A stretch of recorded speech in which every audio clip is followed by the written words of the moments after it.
So as you can see, we're walking. We are heading towards the Taran Falls.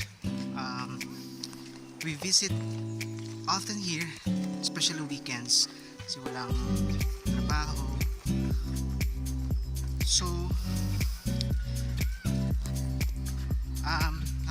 yan, dala namin yung mga pagkain tsaka iba pang mga necessities. It would take 30 minutes na lakad galing sa bahay ng pinsan ko. And that's my cousin, by the way. Hanapin nyo siya, Ross Melin. No, my farm. Sorry. Sorry, that's her name, by the way. You can call her Maymay. Anong YouTube mo, ne? Bisitahin nyo rin aking YouTube channel, my farm vlog. Yan. Marami kayong mga tips doon na makukuha. And mga pasilip sa buhay. Farmer. Ayun. Nag-headband ako ng straw. Kasi yung buko pagka hindi nakatlas na ganyan, mukha akong lamitan. Especially hindi pa ako nakakahit. So medyo stiff.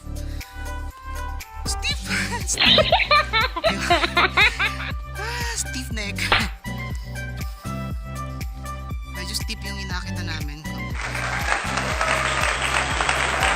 At kasama ko din yung pinsan ko din. Yan, kapatid niya si Buboy. Fetcher. Tour guide. May dalang samurai. So samahan nyo kami. Again, it would take at least siguro mga 30 minutes or less na lakad. Tama ba, ne? Na lakad. Depende sa bilis namin. Pero sana hindi kami abutan ng 30 minutes. Maganda yung panahon ngayon kasi maaraw, mainit. It's the best time to go here at maligo sa ilog. Pumunta sa ilog at maligo.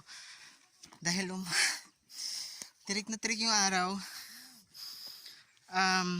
Hindi pa rin ako nakakaligo since this morning. I feel like mabaho na. So, doon na ako maliligo sa ilog. Yung dalawa namin kasama na una na. Yan. Ang hirap.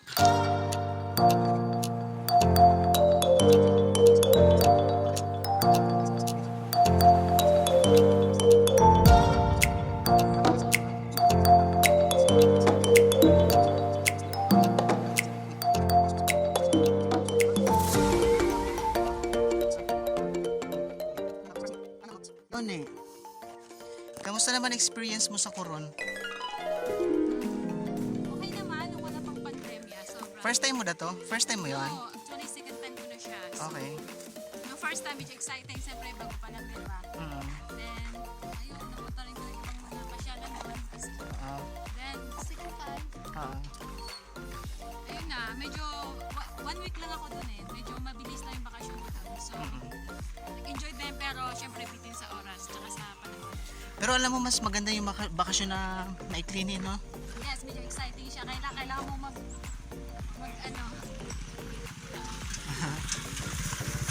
medyo kailangan mong i-take yung time mo para Yes. sa araw na yun na Kailangan i-enjoy mo talaga. enjoy. Walang nasasayang na oras o araw. Oo. Masaya. Pag sobrang luwang naman ng time mo, parang Medyo. sayang din yung time mo, no? Kaya pag medyo maikli yung time mo, Ayun guys, mahirap mag-travel ngayon sa ibang lugar. So, bawal pa ang bukid-bukid tourism. muna tayo. Oo. Bukid-bukid muna tayo. Explore natin yung mga nakatagong mga ano sa kagubatan. Correct. Mga pwedeng puntahan. By the way, yung pinsan ko na ito, si Maymay, we're very close after we met again after several years. Kasi nga, kung naalala ko, Usually kami nag-usap na ganito, kuyo nun talaga kami kasi yun ang salita namin. Pero since, syempre, Ang ganda ko dyan. Layo-layo lang, para ganda. maliit pa lang sila guys. Ilang Umalis taon ako ka na? doon, grade 1 ako. So, ilang taon ba yung grade 1? Grade 1, 6 years Yes, old. 6 years old. Kami umalis ng Concepcion, Agutaya. Lugar ng nanay namin. Oo. So, lumipat kami dito sa Dumalan, lugar ng tatay ko yun. Mm. So, dito kami nagkita sa Puerto. Dito na kami nakatira. Ganito na kami, kalaki. After grade 1, tapos ngayon hindi kami nakita. Sobrang tagal ng panahon. Hindi naman ako na-surprise kasi maganda naman talaga yung pinsan ko na yan. At saka naalala ko talagang kulot-kulot. Alam mo, parang ang tawag nga namin sa iyo noon, Santo Niño. Santo Niño. Na si Ate Bilot. Oo, kaya gusto ko talaga niya. Oo, dati as in parang, ano siya, Super kulot talaga. Pansit Canton. Oo. Yun nga kaya Santo Niño, yung buhok ng Santo Niño talaga. Ganun na ganun guys. Eh ngayon, medyo, di ba? Oh. Malayo. Wag nyo lang i-zoom, Wow. guys. Huwag nyo na i-zoom. Ako na lang. Hindi ako Ayun. Dito sila ngayon nakastay sa Irawan, Iratag, Irawan. Maganda yung lugar dito guys. Alam mo, hindi ko alam na may ganito pala sa Puerto. Alam ko lang may beach, syudad, ganun. Hindi ko alam na may mga ganito parang lugar na tago. Pero may mga tao. Parang suburb, gano'n na area. Actually, kuya, dito sa Iratag, ito ay lugar ng mga Tagbanwa.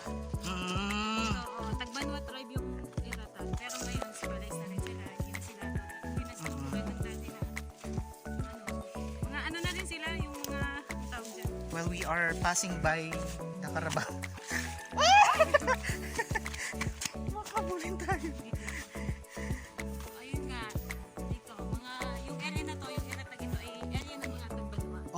Open ta na rin ka, diba? Open na rin siya Okay na. sa public. Pero kailangan syempre dapat may kakilala ka dito or kahit ano, diba na. Pero ito, mga pinsan ko na nakakatulong sa amin para makapasok-pasok sa mga ganitong area. Kasi kung wala, hindi naman namin Hindi alam. pwede yung parang ano kasi to, lalo na yung falls na pupuntahan namin ngayon ay isa yan sa source namin ng tubig dito sa Iratag. So hindi siya pwedeng basta-basta makapasok ng outsider kasi kailangan pa ng authorized mula sa taga dito o kung sinong kakilala na makasama doon. Mm. Or pwede rin kung wala talagang kayong kakilala, pwedeng dumaan sa barangay, diba niya? O di Paalam dito sa doon. mga ano dito yung mga puro presidente. Oo. Pangilang ilog na to, ne? Dalawa. Actually, dugtong-dugtong ano lang to, isang ilog lang ba din Sanga-sanga lang.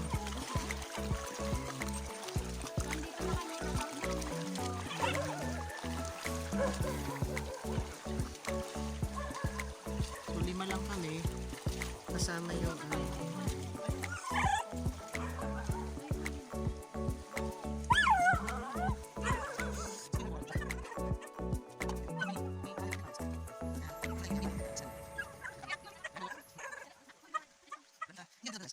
Kita ko binibenta online. Tulad na lang no, actually yung binibenta yan online. Yan o dito. Paladyong ba yan? Yan, nasa wild lang siya oh. Yan.